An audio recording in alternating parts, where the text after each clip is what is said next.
Today news के प्रायोजक है Saluja auto, furniture world, Shivam hotel restaurant cum bar, North Point school, Balaji fashion और Aarti and sons. Asansol अदालत के एक वकील ने परिवहन विभाग के 4 अधिकारियों के खिलाफ कानूनी कार्रवाई की है।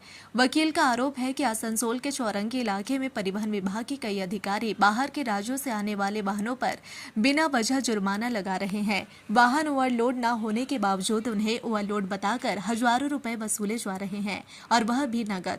इतना ही नहीं, प्रति वाहन 2000 रुपए लेकर बिना रसीद के ही रकम वसूली जा रही है। वकील वीरेंद्र कुमार सिंह ने बताया कि कुछ दिन पहले ही परिवहन विभाग के कुछ अधिकारियों ने एक ट्रक को बीच रास्ते में रोककर 30,000 रुपए जुर्माना मांगा। चालक ने रकम देने से इनकार कर दिया तो भी उसे 2,000 रुपए वसूल लिए गए। ट्रक के कागजात ले लिए गए और उसे विभाग के पार्किंग में खड़ा करवा दिया गया। इसके बाद ओवरलोडिंग के जुर्माने की बात कहने पर वाहन मालिक ने साफ किया कि गाड़ी में अतिरिक्त सामान नहीं था। अगर अतिरिक्त सामान के लिए जुर्माना किया जा रहा है तो गाड़ी को सामान सहित वापस किया जाए, लेकिन कोई समाधान नहीं निकला। तो ट्रक मालिक ने वकील वीरेंद्र कुमार सिंह को सूचना दी। वकील के अनुसार जब वे मौके पर पहुंचे तो उनके साथ धक्का मुक्की की गई और अभद्र भाषा का इस्तेमाल किया गया। घटना की पूरी जानकारी वकील ने राज्य के मुख्यमंत्री, राज्य परिवहन विभाग और आसनसोल के पुलिस आयुक्त को लिखित रूप में दी। इसके बाद शुक्रवार सुबह वकील ने आसनसोल अदालत में परिवहन विभाग के 4 अधिकारियों के खिलाफ FIR दर्ज कराई। वकील का कहना है कि उन्होंने अदालत में उचित कार्रवाई की उम्मीद में ही न्यायालय का दरवाजा खटखटाया है। ऐसा कांड कर रहा है। देखिए, ये तो घटना जो है ये जांच का विषय है और इसकी जांच होनी चाहिए। जो भी घटना का क्रम हुआ है उसको लेकर के हमारे जो अधिवक्ता जी कंप्लेन दिए, कमिश्नर ऑफ पुलिस को दिए, बार के पदाधिकारी को दिए और ऑनरेबल चीफ मिनिस्टर को दिए और भी अथॉरिटी को दिए। यदि घटना का कंप्लेन होने से उसका कोई ना कोई तो इन्वेस्टिगेशन होना चाहिए। अगर इन्वेस्टिगेशन नहीं होता है तो इसका मतलब होता है कि कोई भी कार्रवाई किसी भी कंप्लेन पर नहीं होगी, वो कंप्लेन बेकार हो गई। जब इतने दिन के बाद में ये घटना है आपका 19/7/2025 की 29/7/2025 की। जब कोई घटना में कोई भी एक्शन नहीं हुआ तो ये और भी वकीलों के मार्फत से हम लोगों के पास में जब ये मामला आया कि ये घटना है तो हम लोग को लगा कि नहीं, ये घटना एक वकील के साथ जब ऐसी होती है तो और लोग के साथ क्या हो सकता है। ये तो बहुत ही निंदनीय घटना है। एक मामला होता है तो उस मामले पर कार्रवाई होनी चाहिए। जो भी कार्रवाई हो, पॉजिटिव हो, निगेटिव हो, उस पर कुछ ना कुछ होना चाहिए। लेकिन अभी तक इस पर कोई कार्रवाई जब नहीं हुई, जब ये हार मान गए, तब हम लोगों ने बोला कि नहीं, अब ये कानून का सहारा लेना ही पड़ेगा। तब आज जो है हम लोग कोर्ट में आकर के एक मामला दायर किए। जो ऑफिसर वहाँ पर थे जिन्होंने मिसबिहेव किया उनके विरुद्ध मामला हुई है। मामला का तदंत होगा। जो ऑफिसर दोषी पाए जाएंगे उन पर कार्रवाई होगी।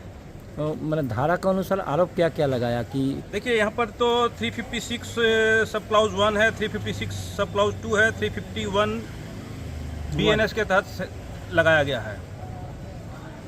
आज अगर एक वकील कहीं भी जाते हैं तो अगर मान लीजिए उनको ये बोला जाए कि दलाल हैं तो ये तो पूरा वकील जाति के ऊपर एक माने कि प्रहार हो गया।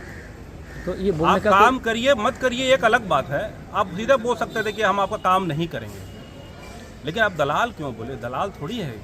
ये बोलने का कारण क्या है? उन लोगों का प्रॉफिट में कुछ देखिए, अब ये देखिए वो क्यों बोले, ये तो वो जवाब वो देंगे।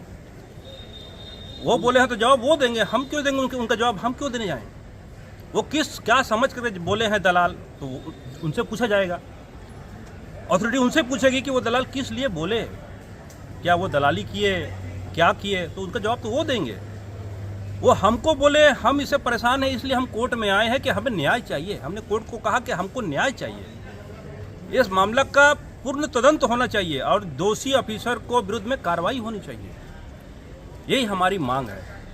पश्चिम बर्धमान जिले की ADM जनरल सुहासिनी ने बताया कि सरकार को पैसे देने पर उसकी रसीद अवश्य मिलती है। अगर ऐसी कोई शिकायत सामने आई है तो इसकी जांच की जाएगी। लिखित शिकायत के आधार पर प्रशासन जांच करेगा। स्थानीय चालकों का आरोप है कि बाहर के वाहन आते ही उन पर मनमाना जुर्माना लगाया जाता है, मोबाइल छीन लिए जाते हैं, गाड़ियों को पार्किंग में डाल दिया जाता है और पैसे लेकर रसीद भी नहीं दी जाती, लेकिन कोई कार्रवाई नहीं होती। सरकारी अधिकारियों के खिलाफ वकील की इस कार्रवाई ने इलाके में हलचल मचा दी है। अब सबकी नजर इस मामले के आगे के घटनाक्रम पर टिकी है। के साथ कल नाइट में 12:30-1 बजे हम सो रहे थे दोनों भैया, और अंदर साहब आया बाहर खिड़की बजाई, ये बोला गाड़ी बाहर निकाल। मैंने क्यों? वो बोला इसमें मलबा डलेगा, गाड़ी को बाहर निकालो। मैंने कि हम पूछ लेते हैं एक बार, वो बोले नहीं किसी से नहीं पूछना, गाड़ी को बाहर निकालो। फिर हमने गाड़ी नहीं ली, फिर हम उसकी वीडियो बनाने लगे। उसने मेरा फ़ोन छीना और ये हाथ मोड़ा उसने ज़बरदस्ती की। फिर एक साहब था, उसको पता नहीं 5-6 लोग थे, सरकारी थे, उसी बाहर का आदमी हम तो नहीं जानते, बस एक साहब को तो जानते वैसे। उसने ज़बरदस्ती गाड़ी बाहर निकाली, बाहर निकालने के बाद बोला अंदर कर देना, बाद में अभी तक अंदर नहीं होया। इसलिए आपके साथ जो मारपीट के गए तो आपको कहीं चोट वोट भी आया है? हाथ में थोड़ा सा दर्द हो रहा है।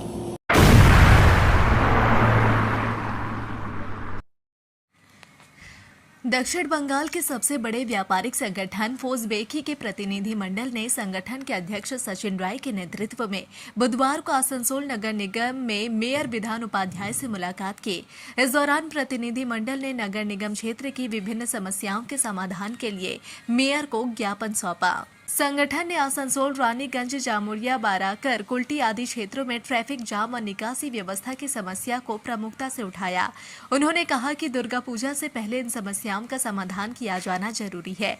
सचिन राय ने बताया कि संगठन की ओर से सरकार से आसनसोल में ट्रैफिक जाम को कम करने के लिए 4 फ्लाईओवर बनाने का अनुरोध किया गया है। इसके अलावा पार्किंग की समस्या पर भी संगठन ने चिंता व्यक्त की। प्रतिनिधि मंडल ने मेयर से अनुरोध किया कि अन्य बड़े शहरों की तरह आसनसोल में भी multi storey spiral parking plaza बनाया जाए। संगठन ने इसके लिए आसनसोल बस स्टैंड के पास खाली पड़ी जमीन को उपयुक्त स्थान के रूप में चिन्हित किया है। उनका कहना है कि यदि वहां multi storage spiral parking plaza बनाया जाए तो शहर में पार्किंग और ट्रैफिक जाम की समस्या काफी हद तक समाप्त हो सकती है। बैठक के दौरान रानीगंज के प्रमुख व्यवसायी राजेंद्र प्रसाद खेतान ने भी मेयर से मिलकर ट्रैफिक जाम की समस्या के समाधान और उषाग्राम से भगत सिंह मोड़ होते हुए गोपालपुर मोड़ तक फ्लाईओवर बनाने का अनुरोध किया। उन्होंने भी multi storey spiral parking plaza के निर्माण पर सहमति जताई और सुझाव दिया कि इसे पीपीपी मॉडल के आधार पर बनाया जा सकता है। मेयर विधान उपाध्याय ने प्रतिनिधि मंडल की बातों को ध्यानपूर्वक सुना और आश्वासन दिया कि उनकी समस्याओं का समाधान करने के लिए नगर निगम उचित कदम उठाएगा। এর সমস্যার জন্য আমরা multi store parking plaza demand করলাম এবং সে লোকেশনটাও বলে দিলাম যে বাস স্ট্যান্ডের পরে যে জায়গাটা আছে আপ টু পোলো গ্রাউন্ড অবধি, লোকো গ্রাউন্ড অবধি, সেখানে যদি করা হয় লম্বা করে তাহলে কিন্তু পার্কিংয়ে অনেকটা সমস্যার সমাধান হবে। উনি আমাদের সঙ্গে একমত হলেন এবং এটা বলেন পিপিপি মডেলে আমরা করার চেষ্টা করব। তো আমরা আশাবাদী যদি হয় আসানসোলের পক্ষে সেটা এর আগেও তো এই ইস্যু নিয়ে আপনারা মেয়রের কাছে এসেছিলেন, তো কোনো প্রসিড হয়েছে কি, ডেভেলপমেন্ট হয়েছে? দেখুন, এটা ডিমান্ড তো করতে হবে। একটা যদি বলেন যে ফুলফিল বলতে প্রাইমারি স্টেজ যে ওনাদের মাথায় ঢুকেছে অন্তত যে আসানসোলের ফ্লাইওভার প্রয়োজন এবং আমরা যেটা ডিমান্ড করছি সেটা জাস্টিফাইড। তার জন্যেই যে সার্ভে টিম এসেছিল কলকাতা থেকে, তাদেরকে প্ল্যানিং করার জন্য বলেছেন। উনি কতগুলো টেকনিক্যাল পয়েন্টও বললেন। আমরা বললাম আমাদের সঙ্গে যদি কোনো সহযোগিতা দরকার সেটা আলোচনা করবেন। যে এসমিগঞ্জ রোডে ইয়ে হলে আমাদের নাকি নামার কোনো জায়গা পাচ্ছে না, তাহলে আমাদের সঙ্গে বলবেন আমরা দেখিয়ে দেবো কোন জায়গায় নামার জায়গা আছে না আছে। তো যাই হোক, এটা যে উনি মাথায় ঢুকিয়েছেন এবং প্রয়োজন আছে, এবার ওনাদের ব্যাপার কখন হবে, তবে আমরা আশাবাদী, একটু ধৈর্য ধরতে হবে। এই বিষয়টা পার্কিং আসানসোলকে জ্যাম মুক্ত করার জন্য দুটোই দরকার, একদম মানে খুব জরুরি দরকার আছে। কারণ আসানসোলে প্রথমত হচ্ছে পার্কিং নেই, পার্কিং যা আছে তাতে গাড়ির সংখ্যা প্রচুর, ফলে গাড়ি পার্কিং তো মানে 1 ঘন্টাতে পার্কিং করে তারপর অন্যদিকে রাখতে পারে, ফলে আরও জ্যামটা বেশি হয়ে যায়। আমরা পার্কিং জোন যদি ভালো করে করতে পারি, ওনারা একটা প্রস্তাব আমরাও ভাবছি যে পার্কিং জোন কোথাও করা যেতে পারে, মানে যেটা হয়তো বড় একটা করলে প্রচুর গাড়ি আমরাও রেল কি সমস্যার সৃষ্টি করছে? সমস্যা মানে রেলের মেন জায়গাগুলো জলের জন্য, যেটা ব্রিজগুলো রয়েছে, ব্রিজগুলো জল জমে যাচ্ছে, ফলে যে 5 মাথার পুল যেটা আছে সেখানে এটা কিন্তু খুব বিজি রাস্তা, ব্যস্ত শহর, ব্যস্ত রাস্তায়, তো সেখানে মানে বেশিক্ষণ জল হলে মোটামুটি মানুষকে ওখানে ভোগান্তি করতে হচ্ছে। আমাদের স্টেশন ঢুকতে যে জায়গাটা আছে সেটা তো সেম, তো এটাতে কিছু রেলের সাথে বসে আরেকটু কিছু করতে হবে। আমরা অলরেডি ভেবেছিলাম যে ওখানে যে ইলেকট্রিক লাইন তারগুলো ছিল সেগুলো হাঁটালে হয়তো জলটা আমরা জমবে না, কিন্তু সেটা হাঁটিয়েও আমরা উপায় পাচ্ছি না। এখন আমি ইঞ্জিনিয়ারকে পাঠাচ্ছি, দেখা যাক তারা যদি কিছু জানাতে পারে তো আমরা কাজটা করি।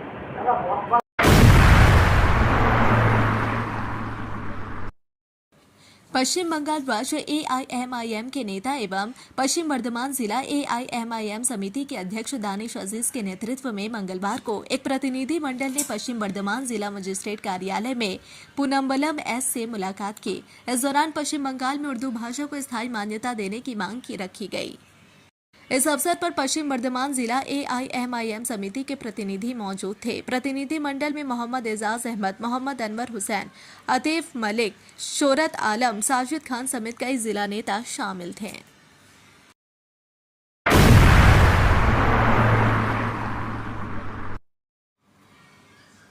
दुर्गापुर के मैग्नेट 13 नंबर वार्ड में आज लगभग 800 मीटर लंबी हाई ड्रेन निर्माण परियोजना का औपचारिक शिलान्यास हुआ। लगभग 88 लाख रुपए की लागत से बनने वाली यह महत्वपूर्ण नाला परियोजना मूल रूप से राष्ट्रीय राजमार्ग विभाग की जिम्मेदारी थी, लेकिन कार्यान्वयन न होने के कारण दुर्गापुर नगर निगम ने स्वयं पहल करते हुए यह परियोजना शुरू की है। स्थानीय निवासियों की लंबे समय से चली आ रही मांग को पूरा करने के लिए उठाए गए इस कदम का कई लोगों ने स्वागत किया। शिलान्यास कार्यक्रम में प्रशासक मंडली की चेयरपर्सन अनिंदिता मुखोपाध्याय मौजूद रही, जिन्होंने औपचारिक रूप से कार्य का शुभारंभ किया। उनके साथ प्रशासक मंडली के अन्य सदस्य भी उपस्थित थे। उनका कहना था कि इस हाई ड्रेन के निर्माण से बरसात के दौरान जलभराव की समस्या काफी हद तक कम होगी और स्थानीय लोगों की लंबे समय से चली आ रही परेशानी दूर होगी। ধর্মেন্দ্রজি উনি কিন্তু বলেছেন যে দুর্গাপুর নগর নিগম বেশি কথা বলে না, তারা কাজে বিশ্বাসী। কাজে আমরা কাজটা করতে চাইছিলাম, আর যা বলার এত সুন্দর করে উনি বক্তব্য রেখেছেন যে আমার আর বলার কোনো প্রয়োজন ছিল না।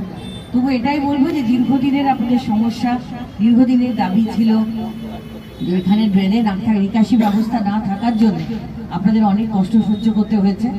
2 বছর ধরে অনেক চেষ্টা করে এবং অক্লান্ত পরিশ্রম এবং প্রচেষ্টা ধর্মেন্দ্র যাদবজি রয়েছে।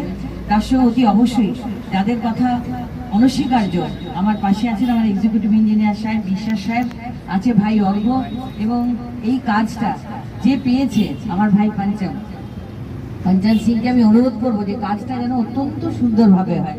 এতদিন পরে এটার অনুমোদন হয়েছে, কাজে কাজটাতে যেন কোনো প্রকার ত্রুটি না থাকে।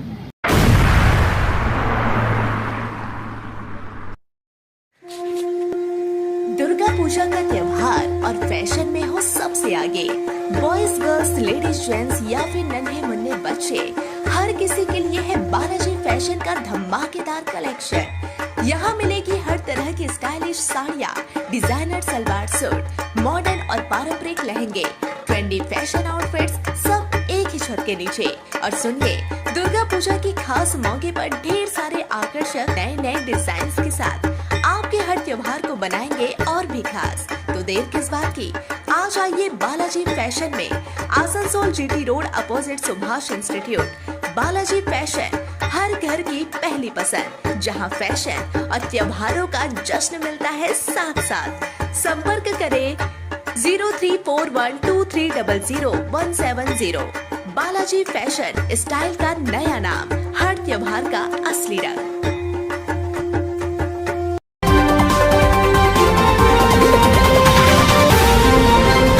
City today news. चांदा मोड़ स्थित प्रतिष्ठित अंग्रेजी माध्यम के आसनसोल नॉर्थ पॉइंट स्कूल में नर्सरी से क्लास 9वीं और 11वीं के लिए प्रवेश खुला है। ऑनलाइन नामांकन की भी सुविधा। स्कूल में सारी आधुनिक सुविधाएं उपलब्ध हैं। Air condition computer lab, air condition auditorium, swimming pool, पूरे स्कूल कैंपस में CCTV निगरानी, स्कूल ट्रांसपोर्ट की भी सुविधा। संपर्क करें आसनसोल नॉर्थ पॉइंट स्कूल में। নতুন বাড়ি কি করে সাজাবো বুঝতেই পারছি না, পেয়ে গেলাম থ্যাংক ইউ ফার্নিচার ওয়ার্ল্ড। চলো দেখি এখানে কি কি বিশেষ আছে। ডাইনিং টেবিলও অসাধারণ, ক্লাসিক থেকে শুরু করে একদম মডার্ন পর্যন্ত। ড্রেসিং টেবিলের সম্ভার, ওয়াও এত ডিভান্স। সোফা সেটের অ্যাট্রাকটিভ কালেকশনস, উফ আর পাচ্ছি না, কোনটা নেব? সবই একই অপরের চেয়ে দারুণ। ফার্নিচার ওয়ার্ল্ড, আকর্ষণীয় ফার্নিচারের দুনিया। सिटी टुडे न्यूज के प्रायोजक है Saluja auto, furniture world, Shivam hotel restaurant cum bar, North Point school, Balaji fashion और आरती एंड सन्स।